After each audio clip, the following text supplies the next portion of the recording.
To all of you. आज हम discuss करेंगे सोशियोमेट्रिक मेरिट्स के बारे में, इसके लिमिटेशन और प्रिक्वेशंस के बारे में। कल हमने इस टेक्निक को कंप्लीट पढ़ा था, इसके मेथड्स को स्टडी किया था। तो सबसे पहले हम इसके एडवांटेजेस या आप कह सकते हैं इसकी मेरिट्स को जानते हैं। तो पहला पॉइंट है कि इससे आप सिर्फ एक इंडिविजुअल के बारे में नहीं बल्कि एक पूरे ग्रुप के बारे में पता लगा सकते हैं। सेकंड इसका पॉइंट है कि एक ग्रुप के अंदर किस व्यक्ति को सबसे अधिक पसंद किया जाता है, किस व्यक्ति को इवन सिर्फ पसंद नहीं, डिसलाइक ऑल्सो, किसे नापसंद सबसे अधिक किया जाता है, इसका भी पता लगाया जा सकता है। इसके द्वारा ऐसे लोगों का पता लगाया जा सकता है जो अपने आप को समाज के अंदर, सोसाइटी के अंदर वेल एडजस्ट नहीं कर पा रहे, उनको एडजस्टमेंट प्रॉब्लम्स आ रही हैं, उनके लिए हम समाधान ढूंढ सकते हैं, उनकी प्रॉब्लम को सोल्व कर सकते हैं। फोर्थ पॉइंट इसमें इसका जो सबसे अधिक यूज़ है, मैंने वो नोट डाउन यहाँ पे किया है कि स्कूल और कॉलेजेस में किया जा सकता है। कैसे एक टीचर स्कूल और कॉलेज में इसका यूज़ करता है, इसका इस तरह से प्रयोग किया जा सकता है कि हम डिफरेंट बच्चों से अगर उनके इंटरेस्ट और स्किल्स के बारे में जान सकें तो हम उन्हें पर्टिकुलर उनके इंटरेस्ट के अकॉर्डिंग ग्रुपिंग करके हम उनको पर्टिकुलर एक काम दे सकते हैं, एक प्रोजेक्ट दे सकते हैं जिसके ऊपर वो साथ रहकर एक दूसरे के साथ कार्य कर सकते हैं। इसके अलावा जो है इसके अंदर लीडरशिप क्वालिटीज़ के बारे में, क्वालिटीज़ का भी हम पता लगा सकते हैं। अब जो नेक्स्ट पॉइंट है दैट इज़ इसकी लिमिटेशन क्या क्या है। सबसे बड़ा जो इसका ड्रॉबैक है वो है इसका स्टैटिस्टिकल एनालिसिस। स्टैटिस्टिकल एनालिसिस इसके अंदर नहीं किया जाता। इसके अंदर हमें एक सब्जेक्टिव डाटा प्राप्त होता है, लिखा हुआ डाटा प्राप्त होता है, तो इसके अंदर स्कोरिंग करना बहुत ही मुश्किल है, लिमिटेशंस हैं उसकी।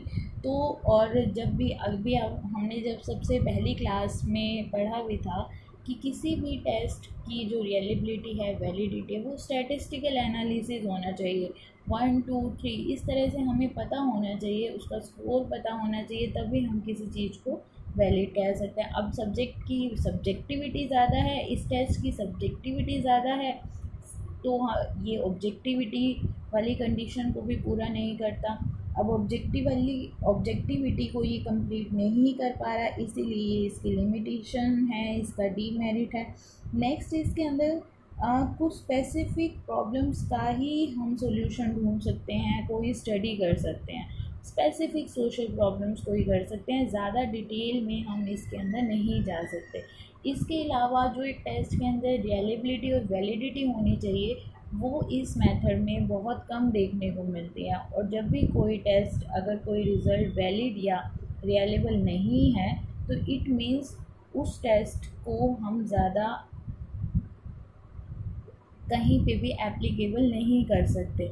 इसके अलावा हमें ये तो आंसर मिल जाता है कि ये पर्सन है जो सबसे ज़्यादा पसंद किया जा रहा है, या ये पर्सन है जिसको सबसे ज़्यादा डिसलाइक किया जा रहा है, बट एक्चुअल में हमें उसके पीछे का रीज़न नहीं पता चल पाता कि ऐसा क्यों किया जा रहा है, इसके पीछे क्या रीज़न है कि इस पर्सन को सबसे ज़्यादा लाइक करते हैं, और क्यों का हमें आंसर नहीं मिल पाता। That is a limitation also. और जो लास्ट पॉइंट है कि इसका जो नेचर है, सोशियोमेट्रिक मेथड का जो नेचर है, दिस इज़ मल्टी डिमेंशनल, बहुत सारी डिमेंशंस हैं इसकी, इसीलिए इसकी वैलिडिटी को हम स्टेबिलिटी हमें नहीं देखने को मिलती। और आपको एक पॉइंट मैं बहुत इम्पोर्टेंट बता रही हूँ, हमेशा नेट एग्ज़ाम्स में भी पूछा जाता है, कोई भी टेस्ट जब तक वैलिड नहीं है तब तक उस टेस्ट को अच्छा नहीं माना जा सकता। मान लीजिए कोई टेस्ट रियलेबल तो है, विश्वसनीय तो है, लेकिन अगर वो वैध नहीं है, अगर वो वैलिड नहीं है तो हम उस टेस्ट को अच्छा नहीं मानते। तो किसी भी टेस्ट में वैलिडिटी, स्टेबिलिटी होना बहुत ज़रूरी होता है। अब इसके अलावा कुछ प्रिक्वेशंस हैं, लिटिल बिट लिमिटेशंस के बाद भी हम लोग इस टेस्ट को यूज़ कर सकते हैं। कैसे यूज़ कर सकते हैं, इसकी प्रिक्वेशंस को ध्यान में रख के। तो सबसे पहला पॉइंट दैट इज़ इसके अंदर डीप स्टडी अगर हम कर सकें तो हमें डीप स्टडी करके ये जानना चाहिए कि एक्चुअल में ऐसा क्यों हो रहा है। इसकी जो भी रिसर्चर है उसको वेरी क्लियर होना चाहिए अपने कंसेप्ट को लेकर, और वो ऐसा होना चाहिए, एक्सपीरियंस्ड होना चाहिए, उसने इस टेस्ट के बारे में पहले प्रैक्टिस कर रखी हो। कोई भी नया एक्सपेरिमेंटर आके इस टेस्ट को यूज़ ना करे। नेक्स्ट जो है, इसके पीछे जो रीज़न है वो भी है कि भाई रीज़न का पता लगाना चाहिए। प्रिपरेशन में इसका जो सबसे मेन पॉइंट है दैट इज़ कि आपको रीज़न का पता लगाना है, कि हमें सिर्फ ये नहीं जानना कि उसे पसंद क्यों किया जाता है। एक्चुअल में हमें रीज़न के बारे में जानना है कि अगर उसके साथ उसको डिसलाइक करा जा रहा है, उसको ग्रुप का मेंबर नहीं माना जा रहा है, तो वाई, क्यों नहीं माना जा रहा, और उस सॉल्यूशन का पता लगाना है। तभी ये टेक्निक हमारे लिए एक एप्लीकेबल वे में प्रूव हो सकती है। क्यों वो आइसोलेट है, क्यों उसको अकेला छोड़ा जा रहा है, या फिर ग्रुप के सभी लोग एक ही व्यक्ति को क्यों पसंद करते हैं। इन सभी क्यों का आंसर पता लगाने के लिए एक रिसर्चर की ये ड्यूटी बनती है कि वो इसके बारे में एक डीप स्टडी करे।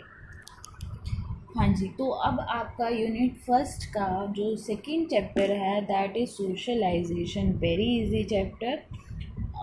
सोशलाइजेशन को जो हिंदी में है वो बोला जाता है समाजीकरण।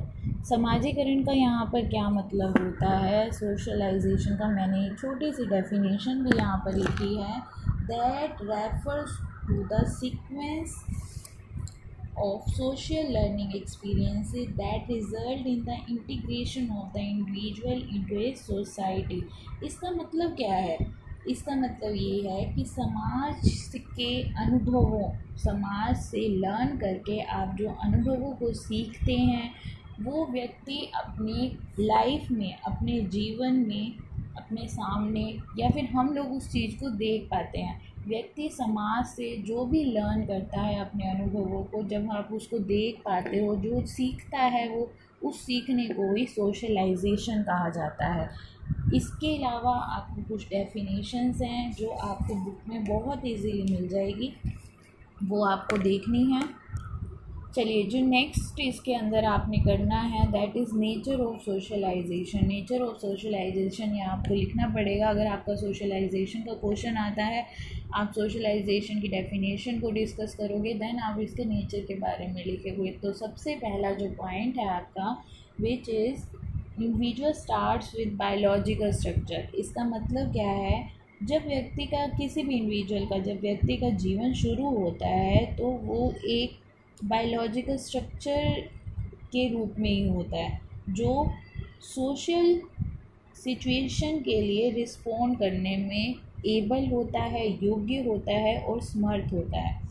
ये जो सभी वो सोशल अनुक्रियाओं को लेकर, सोशल रिस्पॉन्सेस के ऊपर अपनी क्रियाएं करता है या फिर सोशल एक्टिविटीज़ करता है, ये किसके द्वारा संभव है? ये सिर्फ आपके साइकोलॉजिकल सोर्सेज के द्वारा ही संभव हो पाती हैं, पॉसिबल हो पाती हैं। एक समाज के हर सदस्य के अंदर घटित हो रही होती हैं। सामाजिक क्रियाओं में शक्ति है, जैसे बोलना, यंत्र बनाना, ये जो सब चीज़ें हो रही होती हैं, नियमों का पालन करना, अच्छे और बुरे की समझ होना, ये जो है ये बायोलॉजिकल स्ट्रक्चर है। इन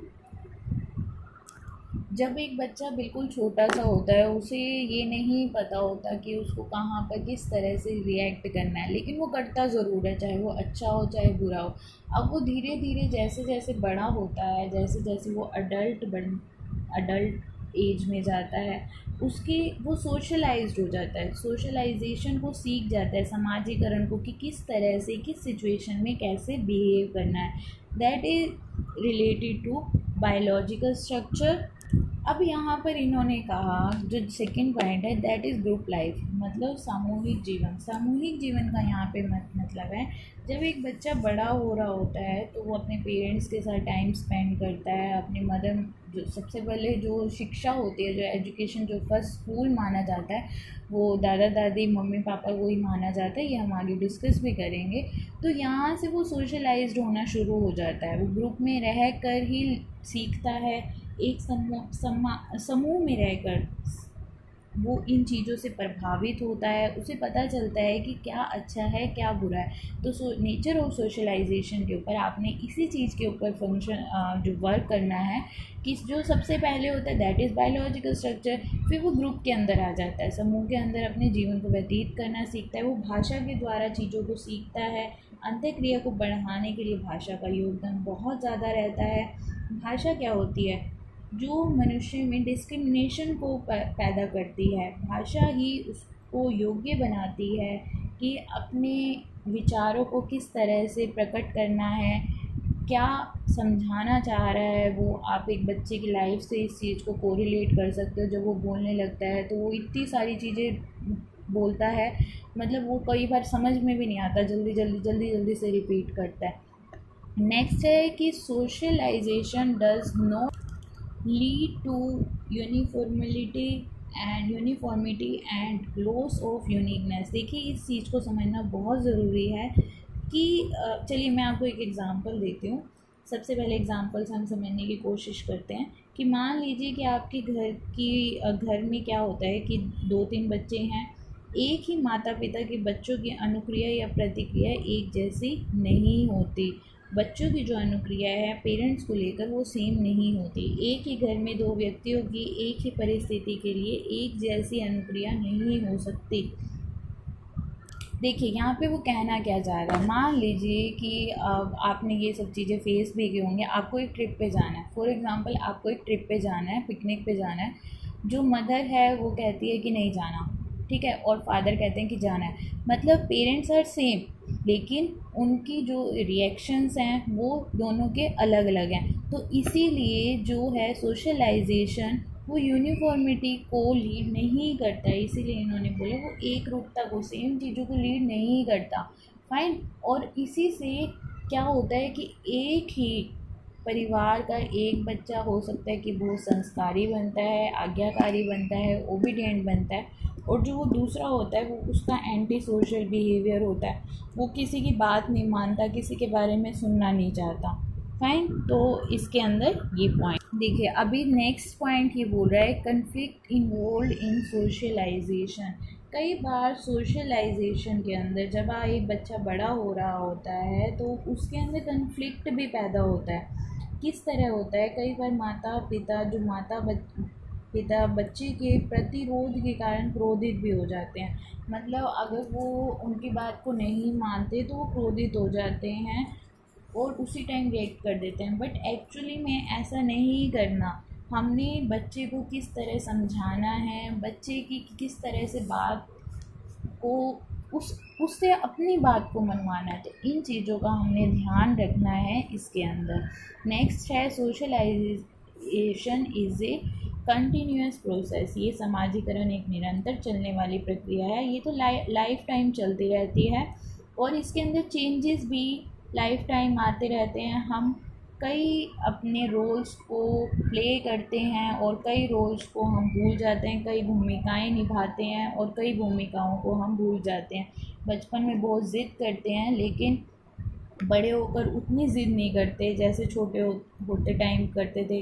कई बार क्या होता है कुछ सिचुएशन के लिए हमें ये भी लगता है कि नहीं हम तो छोटे ही अच्छे थे। तो समटाइम्स ऐसी सिचुएशन हो जाती है, एडल्ट होने के ऊपर आपके ऊपर रिस्पॉन्सिबिलिटी बढ़ जाती है। आप उन चीज़ों को मेंटली रूप से चीज़ों को बहुत अच्छे रूप से समझना शुरू कर देते हैं। नेक्स्ट जो है इसके अंदर दैट इज़ डिपेंडेंसी। डिपेंडेंसी का यहाँ पे मतलब है कि लर्निंग के बेस पर चलता है। जो समाजीकरण है, जो सोशलाइजेशन है, वो लर्निंग बेस्ड होता है। कैसे होता है? जब पेरेंट्स के साथ रह रहे हैं, ग्रैंड मदर और ग्रैंड फादर के साथ रह रहे हैं, एक सोसाइटी में रह रहे हैं, तो ये उन्हीं की ड्यूटी बनती है कि आपको वो सभी रूल्स समझाएं, उनको फॉलो करवाएं, आपकी बातों को समझें। तो इस तरह सोशलाइजेशन डिपेंडेंसी पर सबसे पहले निर्भर होती है। हम डिपेंडेंट होते हैं सोशलाइजेशन समाजीकरण बनने के लिए, और किसके ऊपर होते हैं? पेरेंट्स के ऊपर होते हैं, आस पड़ोस के, या फिर प्रौढ़ व्यक्ति। प्रौढ़ व्यक्ति का मतलब होता है दादा दादी नाना नानी के ऊपर। Next that is interaction. बड़ी इंटरेक्टिव होती है। इंटरेक्टिव कैसे कह सकते हैं, क्योंकि हम इसके अंदर दूसरे लोगों से इंटरेक्ट करते हैं। जब तक हम उनसे इंटरेक्ट नहीं करते तब तक हम नए नए अनुभवों को नहीं सीखते, और उनमें से कुछ चीज़ों को सीखकर हम आदतों का भी निर्माण करते हैं। तो आज आपका हमने नेचर को कंप्लीट किया है। नेक्स्ट क्लास में मैं आपको इसके एजेंट्स के बारे में बताऊंगी, which is very important and very easy also. तो समाजीकरण को आप अपने ही बचपन के साथ जोड़ के देखिए, आपको बहुत अच्छे से ये कंसेप्ट क्लियर हो जाएगा।